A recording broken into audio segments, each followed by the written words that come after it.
இங்க ஒரு கிராமத்துல ஒரு பொண்ணு தூக்கு போட்டு தொங்கிடுறா. பொண்ணு இறந்ததை பார்த்த பேரண்ட்ஸ் 2 பேருமே கதறி கதறி அழுகுறாங்க. கொஞ்ச நேரத்துல ஊர் மொத்தமா அந்த பொண்ணோட வீட்டுக்கு வந்துடுறாங்க. அந்த பொண்ணோட பொண்ணத்தை கீழே இறக்கி குளிக்க வச்சு ஒரு மன பொண்ணு மாதிரி அந்த பொண்ணை அலங்காரம் பண்ணி புது புடவை கட்டி பாடையில படுக்க வைக்கிறாங்க. அக்கம் பக்கத்து வீட்டுக்காரங்க எல்லாருமே வந்து அந்த பொண்ணோட பொண்ணத்தை பார்த்து கதறி கதறி அழுக ஆரம்பிக்கிறாங்க.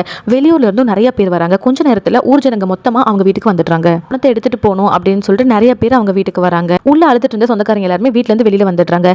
4 பேர் போய் அந்த பொண்ணத்தை தூக்கலாம் அப்படின்னு சொல்லிட்டு ட்ரை பண்றாங்க. எவ்வளவு ட்ரை பண்ணியுமே அவங்களால பொணத்தை தூக்கவே முடியல. கொஞ்ச நேரத்துல போனோம் அப்படியே ஆட ஆரம்பிச்சிருது. இதை பார்த்த ஊர் மக்கள் எல்லாருமே பயந்து போய் வெளியில ஓடி வந்துடுறாங்க. பொணத்துக்கு உயிர் இருக்குன்னு சொல்லிட்டு கத்த ஆரம்பிக்கிறாங்க. இதை பார்த்த ஒரு ஆளு பொணத்துக்கு உயிர் இருக்கா அப்படின்னு சொல்லிட்டு டெஸ்ட் பண்ணி பாக்குறாரு. ஆனா பொணத்துக்கு உயிர் இல்ல அப்படின்னு சொல்லிட்டு 100% கன்ஃபார்ம் ஆயிருது. அதுக்கப்புறம் நீங்க தான் எல்லாரும் பயந்துட்டீங்க அப்படின்னு சொல்லிட்டு இன்னும் நிறைய பேர் உள்ள கூப்பிடுறாங்க. நிறைய பேர் வந்து அந்த பொணத்தை தூக்க ட்ரை பண்றாங்க. அந்த டைம்ல பொணம் ஆட்டோமேட்டிக்கா எந்திரிச்சு உட்கார்ந்துருது. இதை பார்த்து எல்லாருமே தெரிச்சு பயந்து ஓடிடுறாங்க. ஏதோ ஒரு பிடிவாதத்தோட தான் அந்த பொணம் வீட்டை விட்டு போக மாட்டேங்குது. அந்த பொணம் என்ன நம்ம கிட்ட சொல்ல வருது அப்படின்னு சொல்லிட்டு எல்லாரும் யோசிங்க அப்படின்னு ஊர் ஃபுல்லா கூடி பேசிக்கிறாங்க.